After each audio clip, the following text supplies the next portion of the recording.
درود شریف بولن دعوت اللهم صل على سيدنا محمد وعلى آل محمد صليت على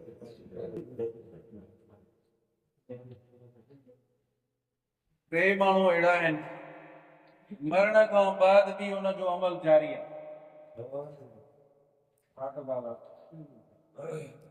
जॾहिं माण्हू दुनिया खां रुख़सत थियो त अमल ख़तम, पर टिनि क़िस्मनि जा माण्हू अहिड़ा जो मरण खां पोइ बि उन जो अजुर हले थो। अलाह साईं असांखे बि उन्हनि मां बणाए।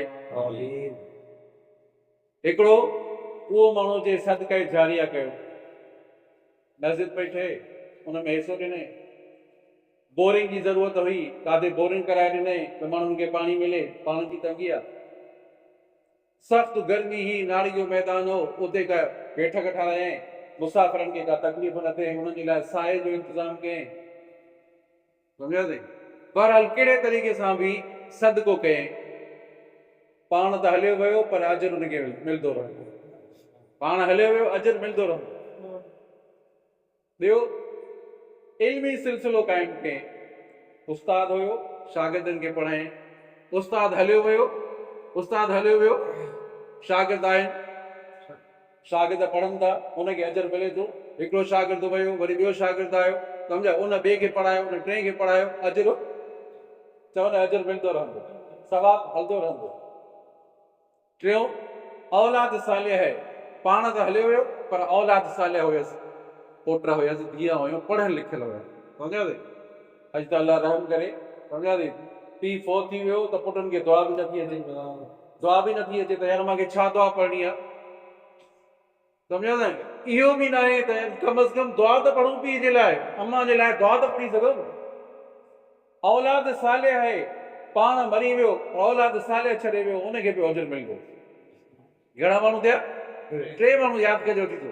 सदके जारिया कयईं, पाण हलियो वियो, अमल जारी आहे।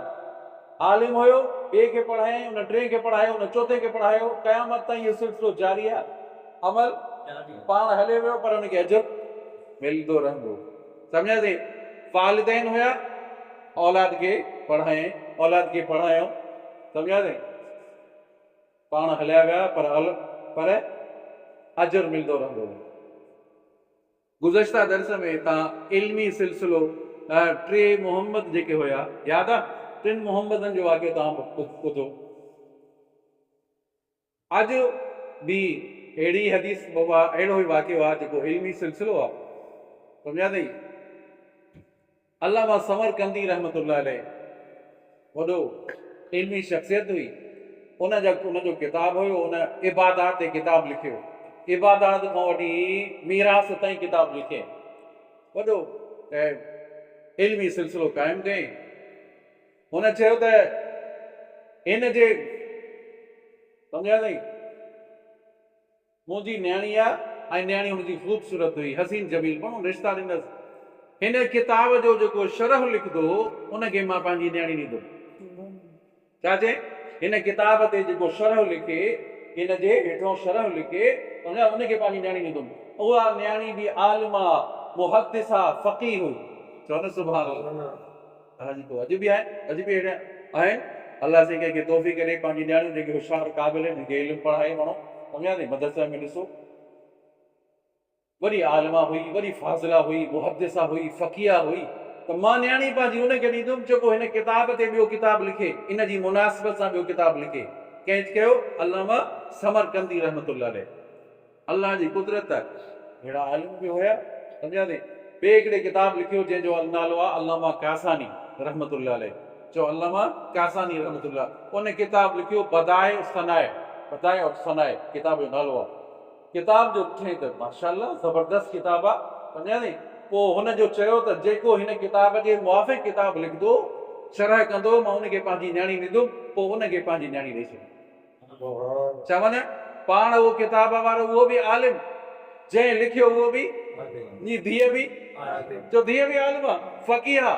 पोइ जॾहिं फ़तवा लिखंदा त टिनिनि जी मोहर लॻंदी हुई, पीउ जी बि लॻे, ॼाटे जी बि उन ते दस्तख़त थिए, मोहर लॻे, ऐं ॿियो टी जी बि, उन न्याणी जी बि, फातिमा जी बि लॻे। सम्झा न? हेॾो सिलसिलो हुयो। ऐं असांजे दौर खां अॻु में हिकु दौर अहिड़ो बि गुज़रियो आहे जो सो रोड़ी जे इलाइक़े में अहिड़ियूं औरतूं हुयूं जेके बुखारी शरीफ़ यादि हुयूं। 70 औरतूं अहिड़ियूं हुयूं जेके बुखारी शरीफ़ यादि हुयूं। इहे औरतूं हुयूं। अॼु औरतुनि जो नालो ई न आहे।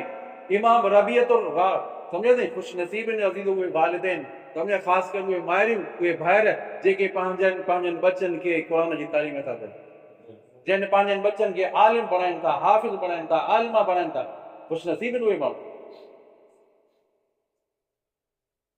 रबियतुर रा नालो उनजो, उनजे वालिद साहब जो नालो हो अब्दुल रहमान फरोग। यादि कजांइ, अब्दुल रहमान फरोग नालो। मदीने में राश हुई, जहाज जो मौक़ो आयो, जहाज ते हलियो वियो। घरवारी खे चई 30,000 दी, घरवारी हुई हामला, 30,000 दी अमानत थी। वियो जंग बि जहाज ते वियो, उतो वरी जहाज ख़तम तो कंहिं ॿिए जहाज ते वियो, उतो टे जहाज ते वियो।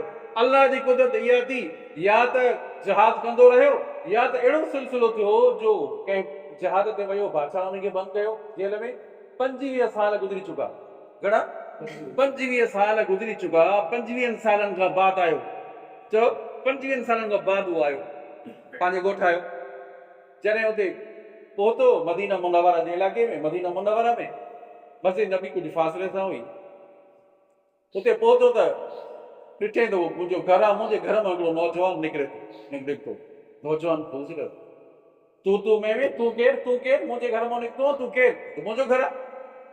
पार पता मुंहिंजो घर। ॻाल्हि ॿोल जी तेज़ी तूं में जो थी त अंदरि हुन माई जेकी हुन आवाज़ ॿुधो, उहा ॿाहिरि निकिती, ॾिठे त सुभान अल्लाह, उहो मुड़ुसु मुंहिंजो अची वियो। 25 सालनि खां पोइ पुट खे चई त ख़बर अची हे त तुंहिंजो वालिद साहब आहे, तुंहिंजो वालिद साहब आहे। आज़ान थियो साईं निमाज़ जो, हा आज़ान थियो, सुबुह जी आज़ान थी मस्जिद नबी में।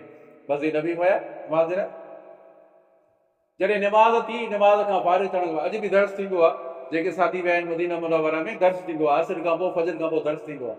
को आलिम हुते वेठो आहे, को हुते वेठो आहे, को हुते वेठो आहे। सम्झा अथई? जॾहिं दर्स शुरू थियो त हिकिड़ो सम्झा अथई नौजवान आयो, जंहिंखे रुमाल हुयो, ऐं रुमाल कहिड़े तरीक़े सां? हिन तरीक़े हदीस जो किताब खुलियो पियो, सभई वॾा हीअं सवनि जी तादाद में शागिर्द हेॾो बि वेठा आहिनि, हदीस खोली वेठा आहिनि। ऐं उहो जेको अब्दुल रहमान फरोग ॾिसे थो त हिकिड़ो नौजवान वेठो आहे ऐं हदीस थो पढ़ाए पियो। पोइ पुछा के त केरु आहे? इहो केरु आहे जेको हदीस जो आलिम आहे? हेॾी मखलूक हुनजे अॻियां वेठी आहे, केरु थो पढ़ाए? चए तव्हांखे इहो ख़बर न आहे, हीउ मशहूर आलिम दीन अब्दुल रहमान फरोग जो पुटु आहे। केॾो न ख़ुशि थियो हूंदो। परे खां हुयो, घर खां नज़र त निकिरे त मुंहिंजो पुटु आहे, पर माण्हू जो चएसि त तव्हांखे ख़बर न आहे, रबियतुर रा, इमाम रबियतुर रा, जेको अब्दुल रहमान फरोग जो पुटु आहे। आयो जो घर जो आयो त घरवारी खे चई त ॿुधाए, मां तोखे अमानत ॾियमि। चए तूं मूंखे 2 अमानतूं ॾिनियूं। हिकु अमानत मूंखे 30,000 दिरहम ॾिना आहे, ॿी अमानत मुंहिंजे पेट में। हिकिड़ी अमानत ॿी अमानत ते मां ख़र्च कई। चओ हिकिड़ी अमानत ॿी अमानत ते ख़र्च कई। मां तुंहिंजे पुट खे बगदाद में पढ़ायमि, मिस्र में पढ़ायमि, परे सफ़र करायमि, तुंहिंजे पुट खे आलिम ऐं मुहद्दिस मां शेख अल हदीस बणाए छॾियो। सम्झा अथई? त पंहिंजी औलाद खे माण्हू कम अज़ कम एतिरो त पढ़ाए, जेको ज़रूरी इल्मु आहे एतिरो त पढ़ाए। पाकाई पलीत जी त ख़बर पए, पंहिंजे पढ़ाई जी त ख़बर पए त हे पंहिंजो आहे, पढ़ायो आहे। यार छाजे करे तड़ पवंदो आहे, इन शइ जी ख़बर पए। छाजे करे वुज़ू भईंदो आहे, इन शइ जी ख़बर पए। कम अज़ कम एतिरो त पढ़ायो त पीउ माउ जे लाइ दुआ तो घुरे सघनि। अल्लाह मग़फ़िर हय्यना मय्यतना पढ़ी था सघनि। हे मुंहिंजो भाउ फोती, उन लाइ दुआ था पढ़ी सघनि। हे छोकिरी आहे, उन लाइ दुआ था पढ़ी सघनि। ऐं कारणो कोजड़ो हूंदो, सम्झो त को माज़ूर, अब हिन खे मदरसे में वठी वञ, अब हिन खे मदरसे में पढ़ायो। कारणो कोजड़ो मदरसे में पढ़ायो। जेको ख़ूबसूरत हुजे, सुहिणो, उनखे स्कूल पढ़ायो, कॉलेज पढ़ायो, यूनिवर्सिटी पढ़ायो। सम्झो न? ऐं अल्लाह जी कुदरत इहे थो थिए, जंहिंखे कॉलेज तां यूनिवर्सिटी पढ़ायो, अक्सर उहे के पंहिंजे पीउ माउ जे गिरेबान खे था वठनि था पंहिंजे घर पोइ। मूंखे इहो ॿुधायो, जेको तालिब मदरसे में जेको पढ़ियो हुजे, थोरो वक़्तु ई पढ़ियो हुजे, कंहिं पंहिंजे पीउ माउ खे खीच खां वरितो आहे? कंहिं पंहिंजे पीउ माउ जी नाफ़रमानी कई आहे? अॼु ताईं को ॿुधायो रिकॉर्ड आहे हिकिड़ो? भाइरनि जी नई नाफ़रमानी कई आहे? कॾहिं बि न। ऐं जेको मदरसे में पढ़ंदो, उन में अदब हूंदो, हया हूंदो। चओ अदब हूंदो। हो जेको स्कूल पढ़े थो, जेको यूनिवर्सिटी पढ़े थो, उहो बीही करे पेशाब कंदो, हे बीही करे पेशाब न कंदो। कंदो पेशाब? बीही करे पेशाब न कंदो। त टे माण्हू उनजो अमल जारी आहे। चओ टे माण्हू, तीन शख्स ऐसे जिसका मरने के बाद भी अजर जारी है। जो मरने के बाद भी अजर चल रहा है, अल्लाह ताला हमें उनमें से बना दे। सदका जारिया किया, मुसाफिरों के लिए पानी का इंतजाम किया, समझो नहीं, नल का इंतजाम किया, बोरिंग का इंतजाम किया, मस्जिद बनाई, खुद जा रहा है, खुद चला गया, उसको अजर मिलता रहे। समझा नहीं? आलिम बना था, आलिम ने, समझा नहीं, किसी को पढ़ाया, एक उस्ताद था, काफी ऐसे के बाद चला, समझा नहीं, काफी ऐसा पढ़ाया फिर चला गया। भाई अब्दुर्रहमान था, मौलवी अब्दुर्रहमान पढ़ाया हाजरा मस्जिद में, चला गया, वापस गाँव चला गया। कुछ अरसे के बाद जो आया, अरे सारे शागिर्द मिलने आए, शागिर्द मिला, एक शागिर्द मिलने नहीं आया। अरे फिलहाल शागिर्द कहाँ है? वो जो पढ़ता था वो कहाँ है? कि हजरत वो उसकी वालिदा या वालिद बीमार है, उसकी खिदमत में है। सारे मिलने आए। तो उस्ताद ने कहा कि बेटे, शागिर्दों को कहा, समझा नहीं, उसकी उम्र में तो इजाफा होगा, उसके इल्म में इजाफा नहीं होगा। चलो, उसकी उम्र में तो वालिदैन की खिदमत में है, उम्र में इजाफा होगा, लेकिन इल्म में इजाफा नहीं होगा। इस वजह से वालिदैन से ज्यादा उस्ताद की इज्जत है। जो वालिदैन से ज्यादा, माँ ने, बाप ने पैदा करके जमीन पे रख दिया, पेट से निकाल कर जमीन पे, उस्ताद आपको जमीन से उठाकर जन्नत में पहुंचा रहा है। तो उस्ताद की फजीलत है, चाहो ना, उस्ताद की फजीलत वालिदैन से ज्यादा है। समझा नहीं? इल्मी सिलसिला कायम किया, खुद चला गया, अजर मिलता रहेगा। वालिदैन नेक साले औलाद है, समझा नहीं, खुद चला गए, खुद चले गए, लेकिन अजर उसको मिलता रहे, अजर मिलता रहेगा। और अजीजों, आखिरी बात ये कि बहुत से अहबाब ऐसे, हम में से ऐसे अहबाब हैं, वालिदैन को बद्दुआ देते हैं, बरे भी न दो, बाहे भी न दो, अरे चौदह वालिदैन ऐसे करते हैं। अजीजों, इंतहाई गलत है, उनको रोको।